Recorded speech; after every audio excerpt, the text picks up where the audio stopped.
I want to again thank Joy Unlimited for providing us that very much needed coffee. Thank you for that. I saw a lot of guzzling going on, and that's good. That means you're not only caffeinated, but you'll be here the rest of the day. That makes us feel good. I also want to thank Jack Durkee, who you've seen running around. Many of you have corresponded with Jack. Jack's my associate. Everything that goes on in the Polar Institute goes through Jack, and so I want to thank him very much for his support. Also, Maricel Maddox, who has just walked in the back. A lot of this program, as I said, has been retweaked because of the issues in Alaska, and I want to thank Marisol for allowing us to pull this off by working with us over the weekend and in the evenings and being a full-time student and an intern. Marisol, thank you so much. Above and beyond.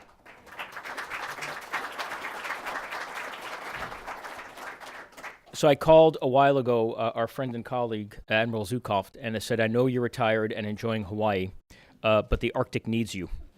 And his response was, I'm in, what do you need? And I said, well, that's good. First, I need for you to come to D.C., and I'm happy to take your place in Hawaii. He said he'd come to D.C., but the Hawaii thing was kind of out of the question. But I did ask him to come here and speak with us today, not only this presentation, but also to participate in a lunch discussion with David Sanger, and then later on chair a panel. So we've asked a lot of Admiral Zu Kaufen, but there's a reason why. It's because he's become a true champion of the Arctic, not just the U.S. Coast Guard, but Arctic communities and the larger circumpolar north.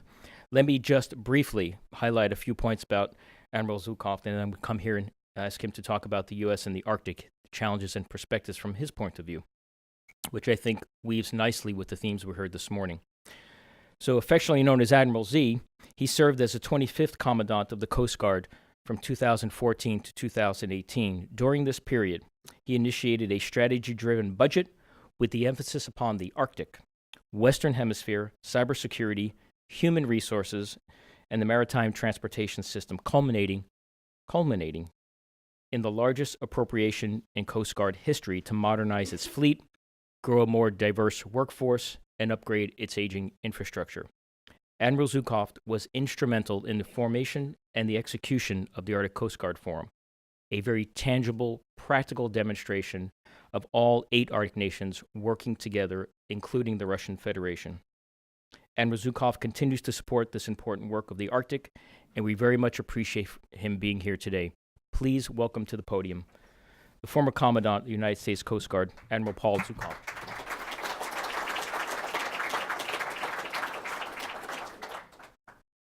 After that flattering introduction, Mike, I might just reopen that offer to come to Hawaii. Well, it's great to be here, and especially to those who are live streamed out there as well. And I meant earnestly, the best data is the data you get from listening. And that's why I'm here today, because I spent a good part of my Coast Guard career attuned to the issues that many of you have been exposed to here today on the Arctic. And then now that we have the issues before us, and you're going to hear more today, what do we do with it? And so, one, the Arctic, as you have seen, is not static. But, from the outside looking in, I would say that we are strategically static. And that we've taken a pause on the Arctic. And in fact, we have literally papered the Arctic with policies and strategies, and those will be updated. But what are we doing to implement those strategies? And I'm going to leave it to the panel that we'll close out with here later today of what is the pathway? What is the way ahead for the Arctic? And so when we leave this event, and Mike, I want to thank you and the Wilson Center for pulling this together and the sponsors that made this possible. What tangible footsteps can we make going forward? And I'll tease out a few thoughts that I think are certainly within the realm of the possible. But first of all, I thought I'd just give you a quick rehash of where have we been in the Arctic. And so you go back to March 30th, 1867, as I vaguely recall, when Secretary of State William H. Seward acquires the Alaska Territory.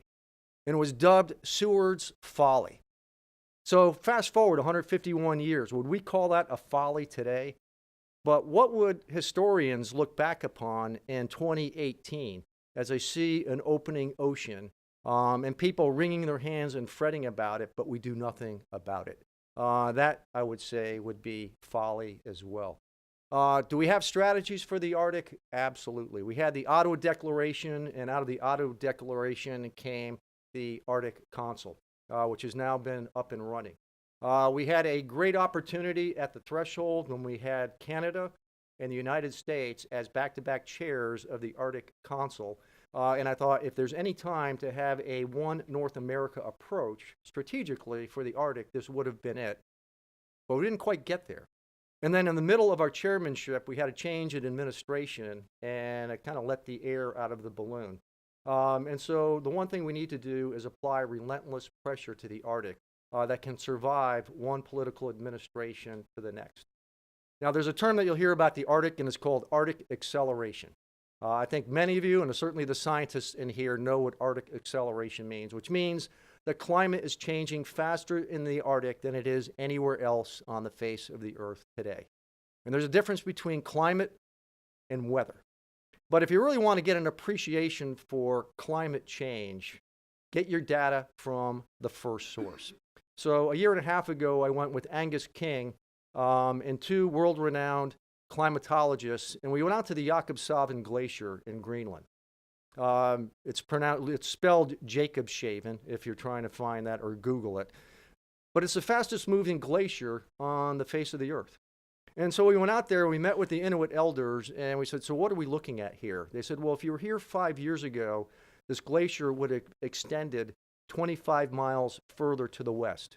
It's retreated 25 miles in 5 years. You could literally watch it move. Well, where's the water going? In fact, when we flew out there, we saw raging rivers of ice melt going down moulins, which are basically sinkholes, which lubricates the ice field and allows the ice to flow into the ocean. That is new water entering our oceans. The two climatologists that we had with us said, we can anticipate at least a 2-foot sea rise by the end of this century.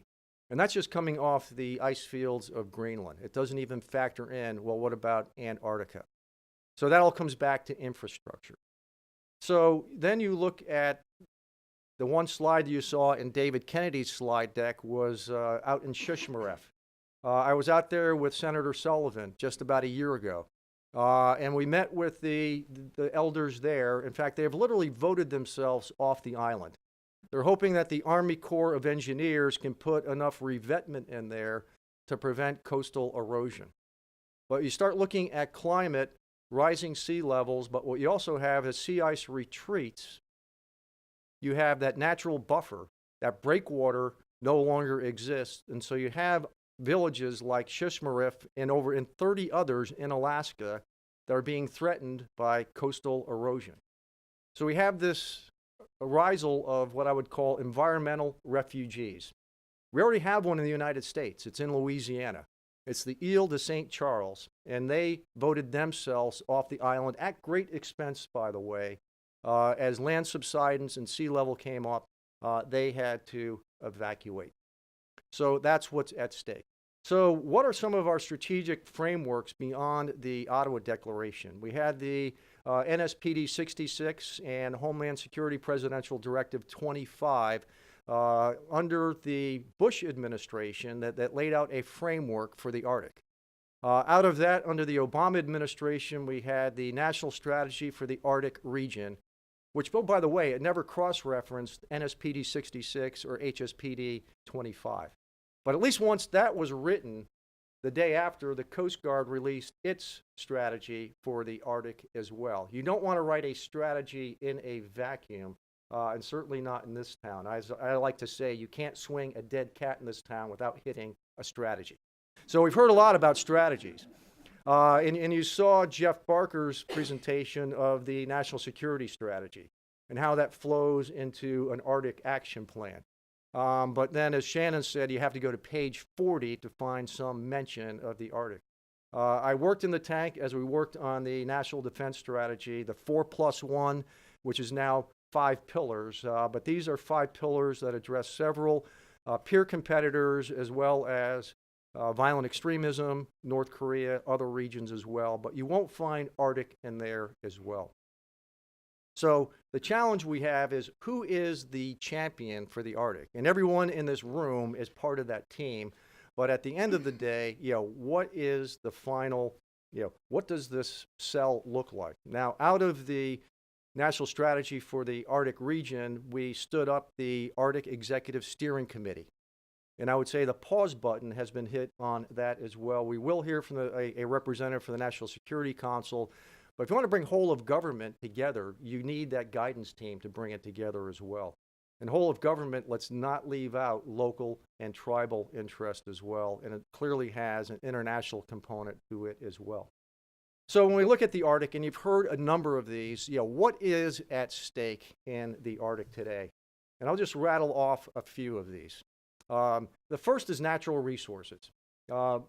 Roughly 13% of the world's oil, about a third of the gas, roughly $1 trillion of minerals reside up on the seabed and below it up in the Arctic. As I said earlier, it's not economically feasible to harvest today, but certainly I would consider this a strategic reserve for the United States. A challenge within that is through extensive mapping, working with NOAA and Coast Guard, we have mapped our extended continental shelf beyond 200 miles, which is roughly the size of the state of California. It's called our extended continental shelf. Now, to legitimately file a claim for that, you also need to be party to the Law of the Sea Convention, which the United States is not, along with other great powers such as Libya. And so, there's a huge challenge. Are we going to get there in the next administration? I wouldn't hold my breath on that, in terms of what are some of the quick hitters that we could do as far as a path forward. But clearly, that is at stake. We've heard the challenges of infrastructure up in the Arctic. I've been up there a number of times. And we were hopeful that when Shell had great ambitions to do drilling up there and then that collapsed, that they would bring the resources to bear to build a deep water port. And especially with the environmental challenges that they were having in the Pacific Northwest. They would probably much rather work with a more welcoming community when they were experiencing protest activity, not to mention the fact it's much closer to where they needed to be. The Army Corps of Engineers has done a number of studies. It distills down to Port Clarence, Kotzebue, and Nome, and that report is due out. But then you have a report. And then how does that get resourced? And then how do we move that ball forward? Fish stocks, as I alluded to earlier. The Bering Sea, very rich, fertile fishing grounds, and by all intents and purposes, it's a sustainable fishery. Very well managed. And we have a moratorium against fishing up in the Arctic. We also have a polar code for the Arctic as well. But do we have an enforcement mechanism in place to actually enforce fisheries in the high north? Do we have an enforcement mechanism in the high north to enforce the polar code? And the answer is no. So we have paper, but we haven't resourced. What is that tangible presence that's lacking in the Arctic? We have huge environmental challenges in the Arctic. As Shannon in his slide displayed, the amount of shipping activity that's up there. And my numbers may be outdated, David, correct me if I'm wrong, but roughly 5% of the Arctic is chartered to what we would call 21st century standards. And I don't know what happens when you get a 7.2 magnitude earthquake. Does that invalidate some of the soundings that were taken prior to? So this isn't just a one and done, and we can now, with great reliability, say we have charted the Arctic. Again, it is not a static environment. What really drove this point home for me was I was on the Icelandic Coast Guard ship, the Thor. Now, if you want a great name for a ship, Shannon, let's name that next CubeSat Thor, or Igor. No, maybe not Igor. But I noticed the paper chart that they had, the datum was from 1912, when Ernest Shackleton was making history on the Endurance. That is the most modern shipping data that Iceland has for the regions that they navigate. And they watch cruise ships, plowing along at 20 knots, not knowing if there's a seamount somewhere along that intended track. And so what happens if you have a ship that runs aground? What happens if you have an oil spill? What is a major oil spill in the Arctic, which is a very pristine environment? And then what are the long-term consequences of that? Those are some of the scientific gaps that we have right now if we're going to do risk assessment for the Arctic, but it looks like more ships are coming, away all ships. We have the shortcut in the Arctic as well. In 2017, Russia launched an ice-capable LNG carrier, the Christophe de Margerie. It's actually built in South Korea. The Yamal Peninsula is cranking out huge volumes of LNG right now. Russia has done their homework of how to produce and ship LNG out of the Yamal Peninsula going from the Eurasia across the Northern Sea Route to feed that market as well. Huge economic stimulus for Russia, so much so that in 2019, in the ice-free season, you don't need an ice-capable product carrier, an LNG carrier, to move Russia product. You say, well, that sounds awful risky. Well, not so much so, because Russia stood up a Northern Sea Route administration, and it's the Suez Canal North. It's not a free pass through the Northern Sea Route. We heard through Jeff Barker's presentation and others, we talk about freedom of navigation. We view the Northern Sea Route as an international strait, yet Russia treats that as internal waters, and you will have an ice captain, you'll have an icebreaker escort, and so we have some challenges there as well. When I was a commandant, the National Security Council approached me and said, hey, we ought to send the Polar Star through the Northern Sea Route and do a freedom of navigation exercise. And I said, au contraire. It's a 40-year-old ship. We're cannibalizing parts off its sister ship just to keep this thing running. And I can't guarantee you that it won't have a catastrophic engineering casualty as it's doing a freedom of navigation exercise. And now I've got to call on Russia, to pull me out of harm's way. So this is not the time to do it. Ideally, it would be in the wake of what's just happened with Ukraine and the Black Sea, if we wanted to make a bold statement, but right now, we've got to keep our powder dry. And when it comes to resourcing, and this was we oversimplify, what does an investment in the Arctic look like? And certainly polar security cutters are a key component of that. But what resonates mostly on the Hill is the 20 to 1. Roughly 20 Russian icebreakers to 1 U.S. And I flip it around the other way, and I said, well, what about 10 to 1? I said, what's 10 to 1? Our GDP is more than 10 times that of Russia, yet we're outnumbered 20 to 1 when it comes to exerting any meaningful presence in the Arctic domain. We'll see where that takes us. Hopefully we see an appropriation. Hopefully that's $750 million, but what's more important is we need to convey to industry with some degree of reliability. We haven't built one of these ships in over 40 years. This is a front-end investment that industry needs to make, but if they're seeing mixed signals, it's an investment they are not going to make. The ambassador from Finland was sitting next to me, and I'm sure Finland would love to build icebreakers. They build very capable icebreakers as well. But we've got to move beyond strategy, implementation, and then how do we resource that as well. As I alluded to earlier, the Arctic is really the bellwether for climate change. And certainly what happens in the Arctic does not stay in the Arctic. Fran Ulmer from the University of Fairbanks, many of you know Fran.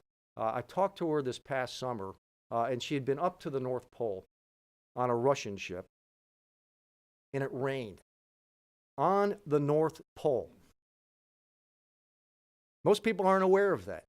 And when you have bitter cold Thanksgiving mornings here in Washington, D.C., well, one, that's weather, but two, a warming Arctic influences what happens in the lower latitudes.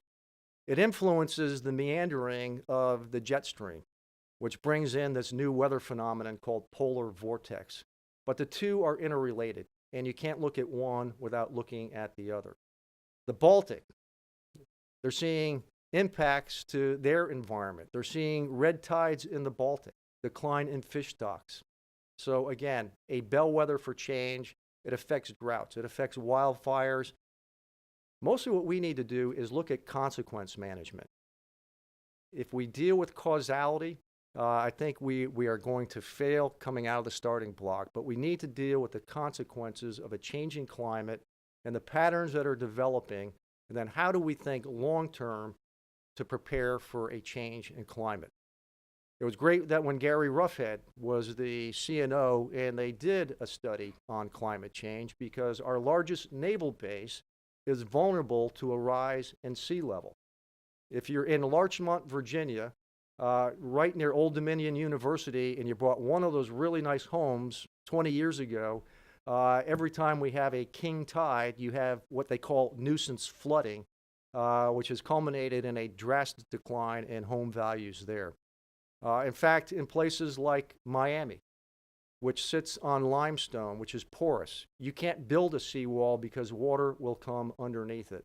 The Bay Area, New York City, we have a number of areas that are vulnerable to a rising sea level, and then all of this related to change. And what investments are being made right now to address these long-term consequences?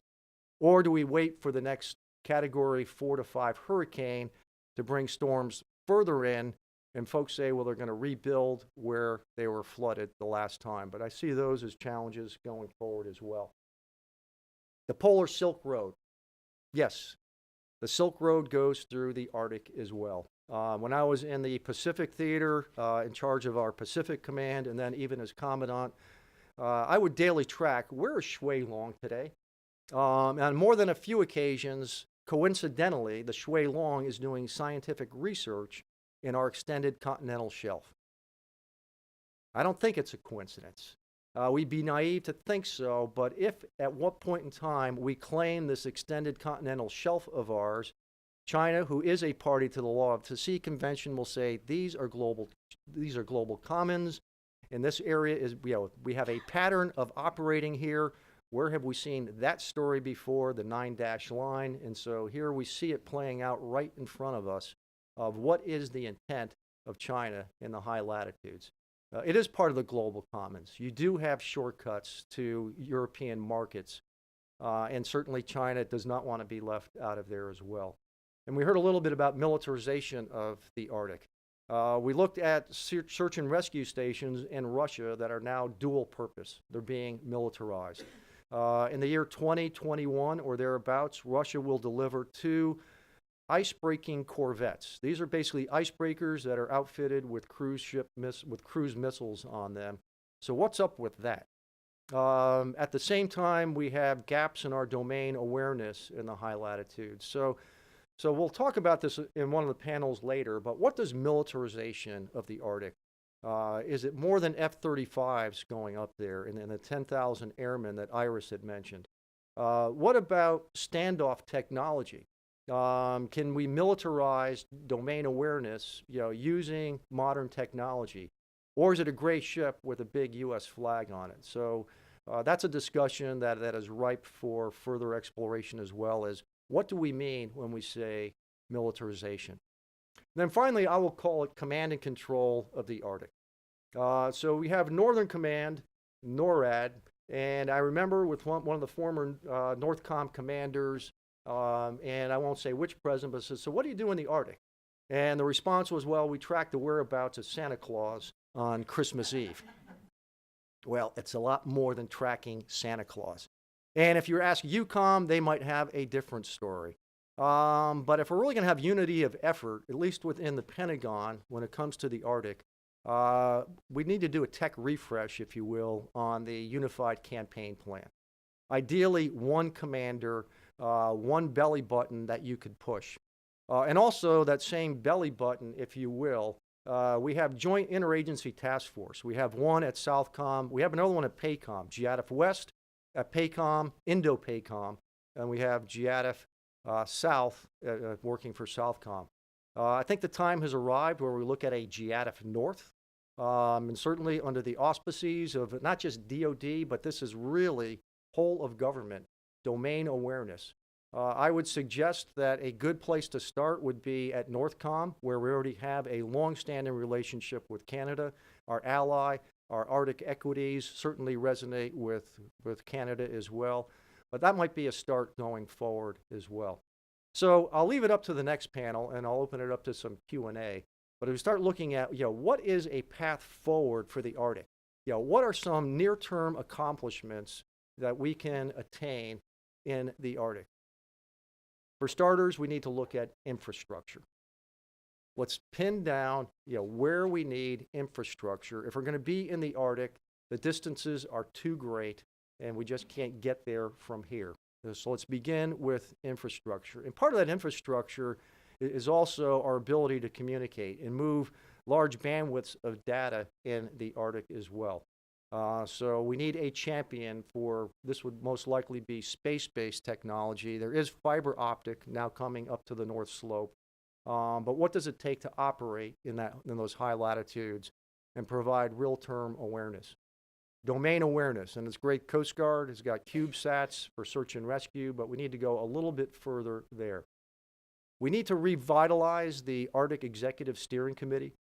With the 116th Congress coming to town in January, I think that would be an easy start. It's a win-win. And if we can make this an apolitical issue, so we have continuity from one administration to the next, and I view it like building a ship. We're building a class of ships right now, and the program of record was 8. And we thought, okay, if we get 6, we'll be happy with 6. Well, we got 8.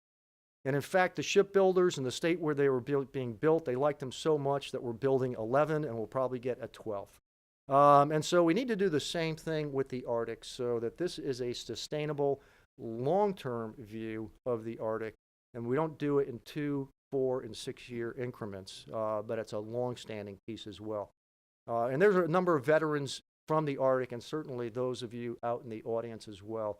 And nothing is probably more frustrating whether it's a commandant of the Coast Guard or pick a public official and they move on to something else every 2, 4 years, and they have to do a refresh all over again. So this is really something that really needs to stand the test of time going forward. So I leave those thoughts with you for now.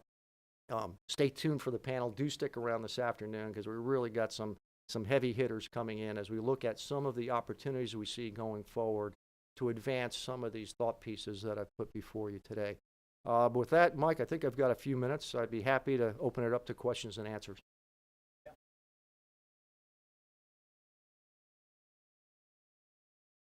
So would you like to sit or take it from the podium? Yeah, I can sit. Okay, why don't we sit here? So let's take a few minutes and let's have a couple of questions. Helen Brohl. See if it's on.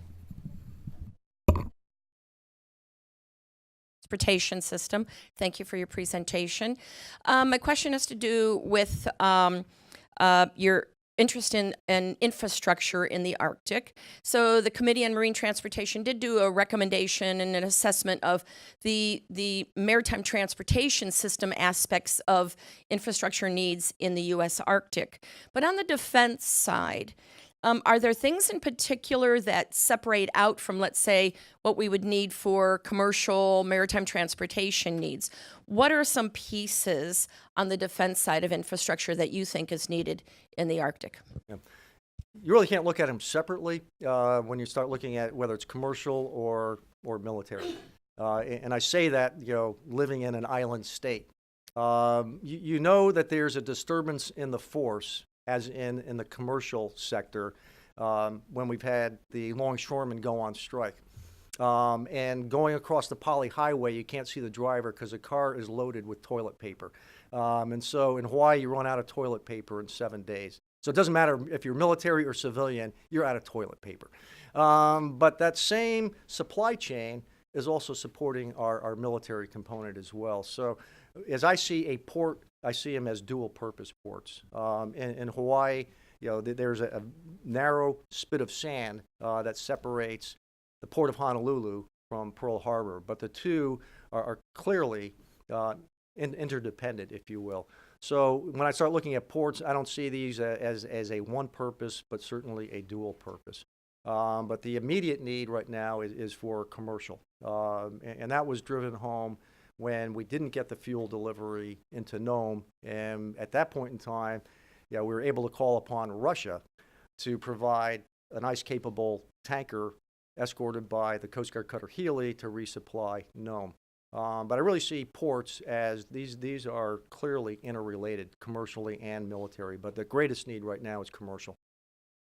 So you would see then, if there was a port built along the Bering Strait side of Alaska, you would see this, to boil it down to sort of a public-private partnership concept, where it would be federal government, state government, industry, shipping assets, which would allow various federal agencies to also use that infrastructure. Yeah, well, certainly. And I've spent more than a few years at sea, and three tours as a ship captain, and so we routinely use commercial ports, and we pay the price. It's much economically feasible for us to pay the demurrage fee rather than build it ourselves, and I think that model would play out well as in the Arctic too. Let's take one more question, then we'll break for lunch, because I know we have the Admiral on a panel here over the lunchtime, and then also back a panel later on this afternoon. So I don't want to take too much thunder away. But let's have one or two more. Okay, to my right, please. We'll get a microphone there in a moment. Thank you, Marisol.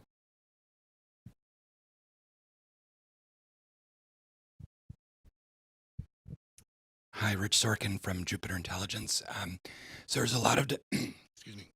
There was a lot of discussion about the urgent need for cutters and now ports, other very expensive piece of equipment and infrastructure. Turning attention to the climate change aspect of it, do you feel like the services have good information about what to expect from climate change over, say, the next 5, 10, 20 years? Or in light of the National Climate Assessment just last week, is there a need for updating that planning as well? Yeah, normally you'd say it's like watching a glacier move, but today you can literally see a glacier move in some parts of the world. If we don't focus on the impacts of climate change, 20, 30 years from now, people look back and say, did they not see this coming? But what we do need is a whole government approach of what are we doing about this. I know the Navy has done assessments of what are the impacts to Navy infrastructure, and clearly this is related to climate change. There are numerous studies that are out there on rising sea level.